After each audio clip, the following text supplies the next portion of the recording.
lagu Rhoma Irama. Judulnya Begadang. Ya.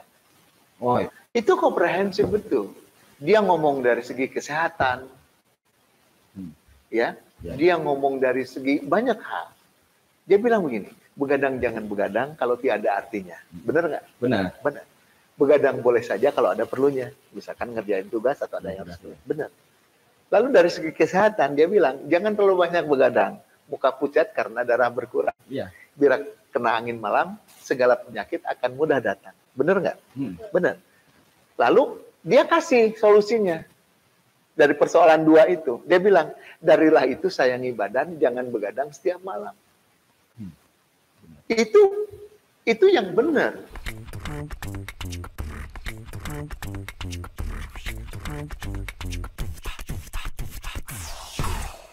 MRC, judul pisan. Ya, jadi maksud saya adalah bagaimana kita membuat sebuah karya-karya yang original. Iya. Belajar menjadi orang original. Original itu hasil pemikiran sendiri ya. Walaupun kita tadinya belajar dari orang, tapi menjadi diri sendiri, itu menurut saya itu yang paling susah.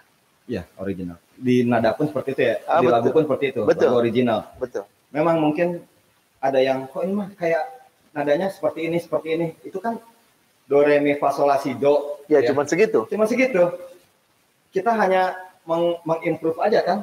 Iya. Dari 7 nada itu kita mengimprove aja gitu. Betul. Jadi kalau ada persamaan sedikit-sedikit, oh saya kayak dengar kayak ada lagu itu ini ya sah-sah aja, wajar aja. Betul. Yang penting kita tidak menjiplak.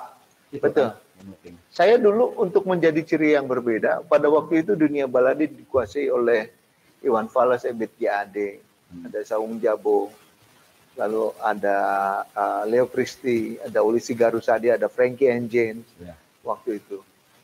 Dan itu susah sekali untuk bisa masuk pada genre yang lain. Orang-orang mungkin sampai sekarang misalkan ada juga yang menyanyikan lagu si A sehingga persis si A gitu kan. Dan itu nggak jadi masalah. Cuman pada waktu itu saya harus melupakan semua ini. Jadi Kang Haris saya tidak mendengarkan lagu mereka. Lepasnya. Jadi lepasin aja, saya nggak dengerin lagu Iwan Fals, nggak dengerin. Tapi saya tahu lagu Iwan Fals, tapi saya tidak mendengarkan serius. Karena saya takut masuk pengaruh gitu. Saya lepaskan lagu Ebit G.Ade dan sebagainya dari genre balada itu. Termasuk misalkan lagu-lagu barat yang bergenre ballad. Saya lepasin itu semua, saya berjalan dia sendiri. Nah, dan cara lepasin itu tuh kayak gimana itu? Cara lepasin supaya tidak terpengaruh lagu itu kayak gimana? Karena kita biasanya gini, ketika nulis lagu, kayak lagu ini jadi wah gitu dananya gitu ada. Iya. Karena kita pasti terpengaruh ya. Iya, karena kalau misalkan apalagi yang orang yang sering ngulik lah Kang, ngulik lagu dari orang itu bisa jadi pengetahuannya banyak. Tapi bisa jadi itu jadi mandek. Karena ketika misalkan dia akan membuat lagu ini, aduh sih jadi kieu. Kalau saya waktu itu kan nothing tulus saja. Saya bikin lagu, jalan aja, orang mau dengar, tapi lama-lama itu kan melebar. Oh iya. Nah dulu waktu pertama-tama konser tunggal itu kan orang biasanya bikin album dulu. Zaman kaset ya. Orang bikin album dulu, baru bikin konser. Iya betul. Kalau saya lain, saya bikin konser dulu. Bikin konser dulu, sampai misalkan ada 10 konser, saya nggak keluarin album. Jadi si lagu baru dikenal-kenalin dulu ya? Iya, biarin aja mereka menulis. Bingung ya mereka. Wartawan nulis banyak. Wartawan nulis banyak, dari situ ketika saya keluarin lagu, itu sudah lebih mudah. Nah, tapi saya yakin teman-teman juga nggak tahu. Lagu saya apa aja sih yang terkenal nahon gitu kan. Banyak yang nggak tahu. Tapi tahu nama saya dan kiprah saya itu banyak. Betul. Tapi kayak misalkan suatu hari nanti tolong kita mau undang misalkan untuk bicara nasionalis kebangsaan. Saya bilang temanya apa ya tentang ini. Pesertanya siapa gitu kan. Waktunya berapa. Ininya gini. Oke gitu. Terus saya tanya, kamu tahu nggak lagu saya? Apa jawabannya? Nggak tahu Bang. Tapi dia bilang gini, tapi abang hebat lah. Kenapa? Saya bilang kenapa bisa bilang itu? Karena saya banyak baca gitu kan di media tentang Ferry Curtis gitu kan. Nah jadi arti seorang penyanyi terkenal itu bisa jadi bukan hanya dari lagunya, tapi dari sosok dan pemikirannya. Nah, benar. Nah gitu. Bisa ya? Sangat memungkinkan dan itu terjadi pada saya. Tapi saya dalam setiap konser yang misalkan ada 5.000 orang dan sebagainya, saya nggak pernah bawain lagu orang. Tapi kenapa mereka bisa masuk? Nah itu kan, Nah, itu sebenarnya itu tuh. Nah, pemusik itu harus belajar psikologi tentang psikologi yang banyak. Misalkan psikologi komunikasi kita harus pahami itu. Karena yang saya tahu mah Kang Ferry itu ya, kalau konser di depan puluhan, ratusan penonton gitu ya, konser sendiri, pakai gitar sendiri, satu, nyanyi sendiri di depan ratusan penonton kayak gitu. Iya. Kan itu kan kalau mental nggak ada, tuur kan gitu. Iya betul. Rek berdiri teh kan, aduh iya tuh asa kieu asa leklok. Iya, ada istilah gini. Dari filosofi dari penebang kayu. Itu menarik filosofi dari penebang kayu itu.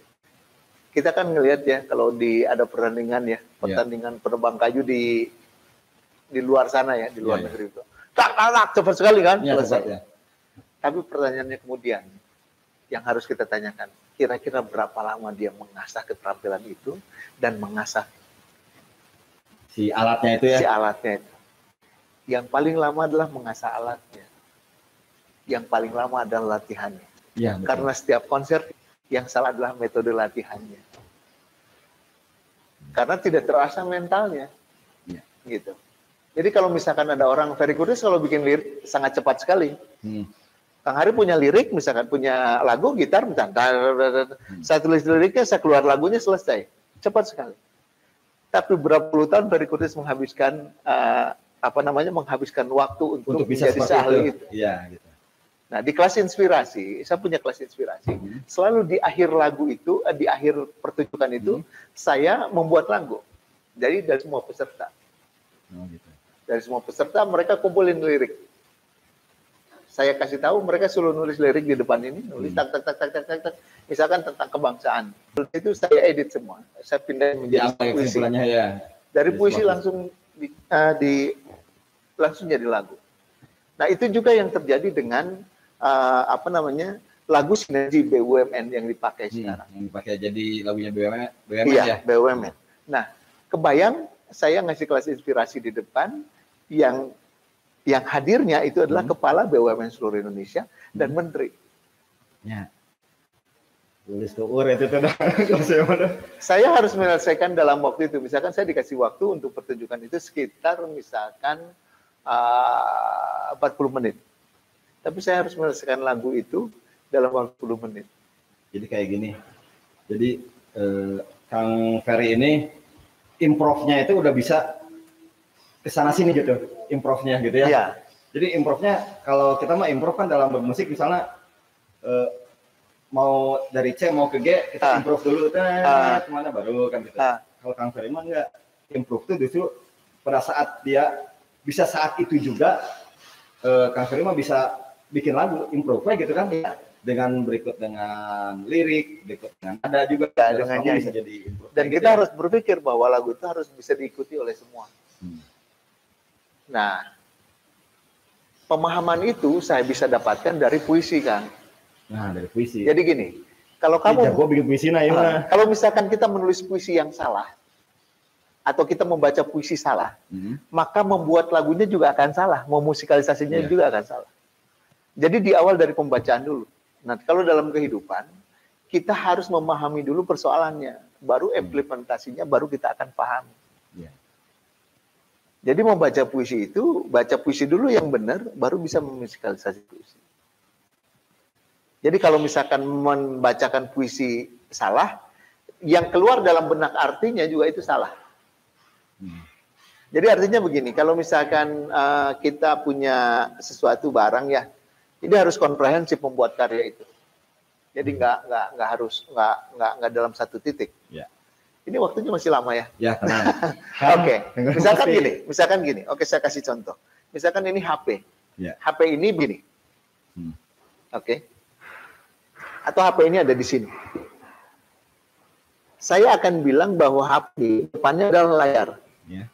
Ada tulisannya, ada tanggal, ada bla bla bla, ada pesan yang masuk dan sebagainya. Ya. Kalau kamu akan melihat HP ini ada tulisan Adidas. Di sisi yang lain ya? Iya, sisi yang lain ada kamera dan ada lampunya apa misalnya. Ya. Akang akan melihat sisi HP ini adalah tidak ada apa-apa, hanya ini saja. Tipis. Nggak ada tombolnya, nggak ada apa-apa. Iya, betul. Karena nggak ngelihat sini. Nggak ngelihat sini. Nah, karya itu harus komprehensif. Kita harus melihat dari berbagai sisi. Dari sisi kiri, kanan, dari yang depan. Gitu ya? Yang depan melihat HP saya, dia akan melihat di sini ada 3 tombol. Nah, cara pandang yang komprehensif itulah yang menurut saya yang sehingga akan membuat lagu itu menjadi bisa diakui oleh banyak orang. Saya kasih contoh yang paling ringan. Lagu Rhoma Irama. Judulnya Begadang. Ya. Itu komprehensif betul. Dia ngomong dari segi kesehatan. Ya. Dia ngomong dari segi banyak hal. Dia bilang begini, begadang jangan begadang kalau tiada artinya. Benar nggak? Benar. Begadang boleh saja kalau ada perlunya. Misalkan ngerjain tugas atau ada yang harus. Benar. Lalu dari segi kesehatan dia bilang, jangan terlalu banyak begadang. Muka pucat karena darah berkurang. Iya. Bila kena angin malam, segala penyakit akan mudah datang. Benar nggak? Benar. Lalu dia kasih solusinya. Dari persoalan 2 itu. Dia bilang, darilah itu sayangi badan, jangan begadang setiap malam. Itu yang benar. Dari segi agamanya juga ada. Dari segi agamanya juga ada. Tapi disampaikan dengan cara yang ringan. Begadang jangan begadang kalau tiada artinya. Begadang boleh saja kalau ada perlunya. Ya, kayak gitu. Gitu. Jangan terlalu banyak begadang, muka pucat karena darah berkurang. Bila kena angin malam segala penyakit akan mudah datang. Darilah itu solusinya di situ. Nah, lagu yang baik itu menurut saya nih. Saya tidak bilang lagu yang laku. Karena saya tidak pernah masuk ke major label sampai saat ini. Dan saya nggak pernah masukin ke situ. Sampai sekarang. Kalau lagu yang baik, bisa jadi saya bisa bikin. Tapi kalau lagu yang laku, saya nggak bisa bikin. Karena urusannya bukan dengan Tuhan, itu urusannya dengan produser. Betul. Nah, jadi ya itu tadi. Sebaiknya membuat lagu itu ada persoalan yang diangkat, ada diskusi di dalamnya, dan terakhirnya ada solusinya.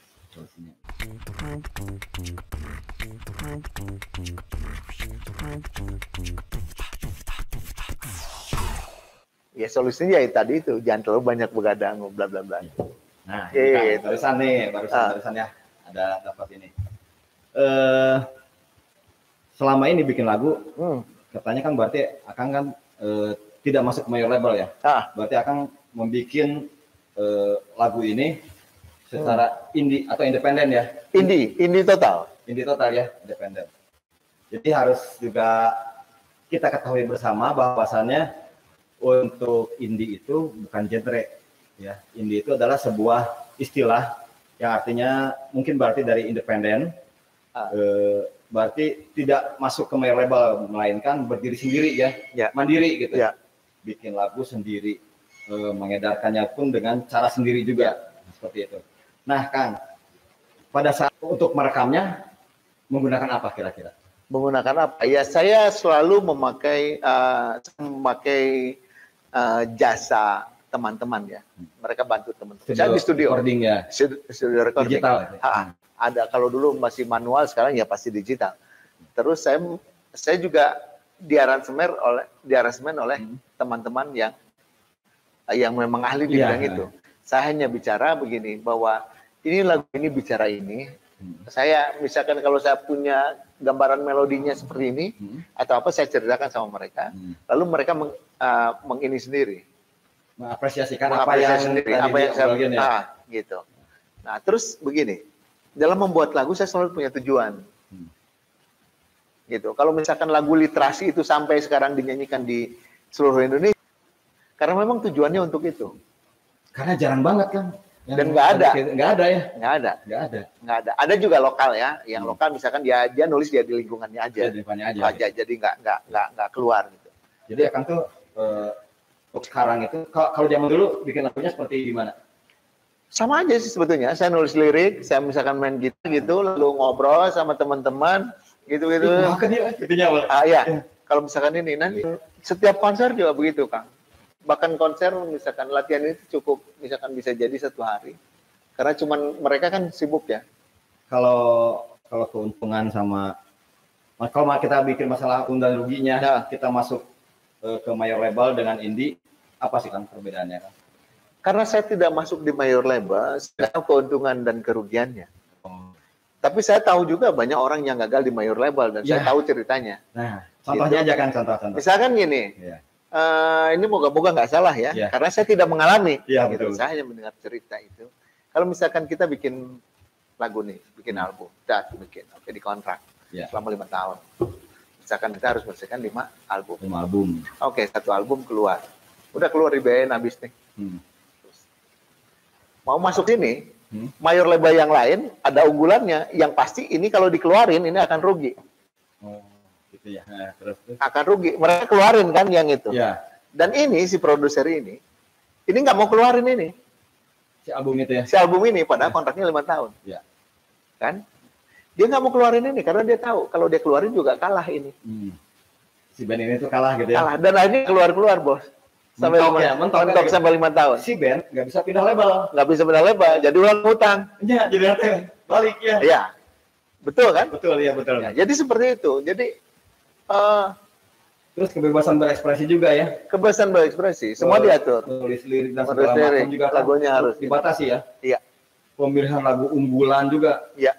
Betul. Udah bukan keinginan si musisinya, betul. Kan keinginan produser ya. Betul. Kalau saya kan bebas, saya misalkan mau bikin konser apa, justru kan yang menarik kan Ferry Curtis, misalkan album jangan berhenti membaca album. Produsernya siapa? Perpusnas, Republik Indonesia. Jelas negara itu mah. Kan, negara itu. Kan gitu. Jadi bukan Sony atau misalkan, bukan misalkan ini label gitu ya, label gitu. Saya hanya satu contoh aja. Iya. Bukan itu. Karena saya sudah berpikir, mana ada produser yang membiayai lagu literasi, ada produser yang membiayai lagu tentang lagu kebangsaan. Kebangsaan, iya. Kalau ada datang ke saya. Karena nggak ada, karena mereka mikirnya apa? Untung.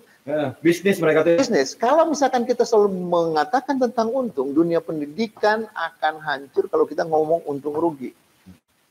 Kalau saya misalkan ngomong untung rugi, saya bikin lagu tentang nasionalisme kebangsaan atau lagu literasi, saya nggak akan pernah jadi membuat lagu itu. Karena saya akan bicara tentang rugi. Iya, benar. Tapi kalau saya bicara tentang bagaimana saya ingin punya peran dalam sebuah pemerintahan, dalam dunia pendidikan, dengan kekaryaan yang diberikan bakat oleh Allah pada saya harus bertanya, mengapa Tuhan memberikan saya bakat ini pada saya? Pasti ada tugas yang harus diberikan, yang harus saya laksanakan. Jadi kalau saya misalkan mau ngomong tentang rugi, bisa jadi rugi. Ya. Tapi saya dari membuat lagu semua itu saya nggak pernah rugi. Karena dari awalnya pun ya, selama hampir 30 tahun sekarang, tidak memikirkan untung rugi. Ya, saya jalanin aja. Jalanin aja. Yang saya pikirkan adalah bagaimana karya itu bermanfaat.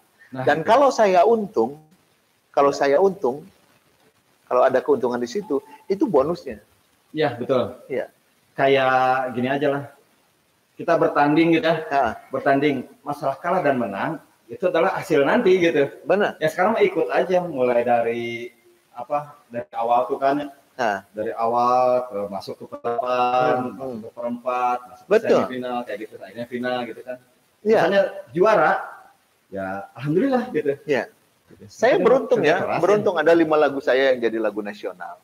Ada lagu saya yang dibedah secara akademik ya, jadi skripsi. Iya. Lalu saya pernah, apa yang saya impikan gitu kan, itu hampir semua jalan gitu ya. Jalan, dan saya tidak menuntut kesempurnaan dari semuanya. Saya hanya berpikir bagaimana saya harus mempertemukan syukur. Itu aja gitu. Kalau misalnya saya ngomong untung, dunia ini akan rugi kalau semuanya dikomersialkan. Betul itu. Kalaupun saya paham bahwa setiap orang harus hidup dengan uang yang settle gitu kan.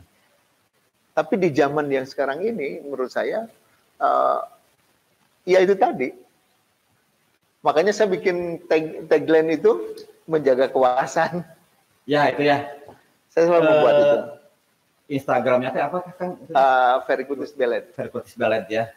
Bisa juga kalian follow Instagramnya Ferry Curtis Ballet. Nah, di situ saya yang paling sering ngikutin adalah di Instagram, Kang. Instagram ya? Iya, yang paling ngikutin gitu ya. Konsernya di sini, tuh, segala macamnya. Tapi jangan salah loh, Kang. Justru kita untungnya dari jadi pembicara. Jadi keluar negeri jadi orang luar orang itu menilai saya kalau misalkan undang Ferry Curtis itu udah 3 keuntungan. Pertama, mereka dapat entertain. Ya, dapat. Kedua, mereka dapat dapat pengetahuan baru. Ketiganya dapat pasif baru. Ya, itu. Walaupun saya tidak mengatakan bahwa saya motivator. Tapi saya pernah dikontrak satu perusahaan BUMN selama kurang lebih 5 tahun. Dan saya bilang kalau misalkan itu bisa jadi bayaran yang paling mahal yang saya dapat. Karena mungkin itu dilihat dari liriknya, Kang. Betul. Ya, liriknya kalau kita baca, kita pelajari, itu bisa memotivasi ya. Seperti itu lirik-liriknya. Ada lirik yang mau saya sampaikan nanti ya, Kang. Ada gini. Saya tentang Aku dan Hidup judulnya. Nanti lagu ini akan keluar pada bulan Oktober sama Nissan Ford. Halo Nissan Ford. Saya promo aja di sini ya. Udah di spoiler ya. Jadi gini, dalam lirik itu saya bilang begini. Mau nanya boleh? Sama saya nyari. Mau nanya apa? Kan udah ini kan saya mau nanya kan udah 30 tahun gitu ya perjalanan di dunia musik. Hambatannya tuh apa aja, ada hambatan gimana cara menghadapi itu?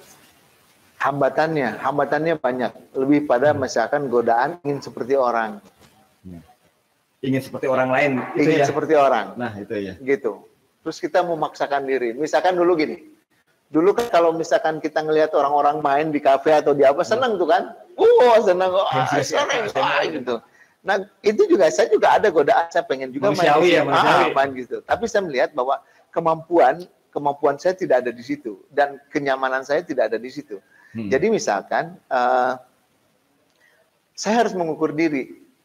Kalau dalam sebuah karya lagu, kalau menurut Hasrat Inayat kan, bahwa dia penyair sufi, penulis sufi, Hasrat Inayat kan, dia mengatakan bahwa setiap orang punya titik nadanya kan. Jadi artinya setiap orang punya gayanya, setiap manusia itu unik. Jadi di lagu si A dinyanyikan sama si B bagus, tapi sesungguhnya titik nadanya nggak sampai. Betul. Perasaannya nggak sampai, rasanya nggak sampai. Soalnya nggak sampai. Karena setiap orang punya titik nada.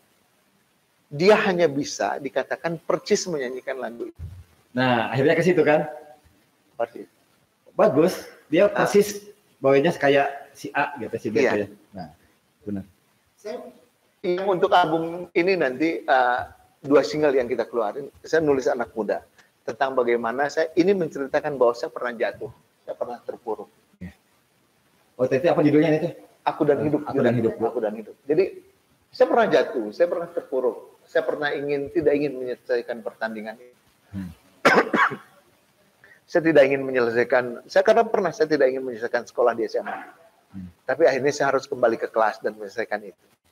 Nah, makanya semua penderitaan itu, kalau ditanya tadi, saya jawabannya kaitannya adalah dengan itu. Apakah pernah punya hambatan? Jelas. Jelas ya. Punya hambatan, pasti hambatan godaannya banyak. Gitu kan. Musisi itu godaannya banyak. Apalagi yang muka plus gitu ya. Godaannya itu banyak. Iya, godaannya banyak. Tapi tergantung dari apa tujuan kita bermusik. Misalkan jawaban pertanyaan kamu, Caroline, ini adalah jawabannya ini. Yang kamu akan dapatkan pada bulan Oktober. Ya, judulnya gini, Aku dan Hidup. Aku pernah ingin berhenti ketika perjalanan belum selesai. Ketika pekerjaan belum selesai.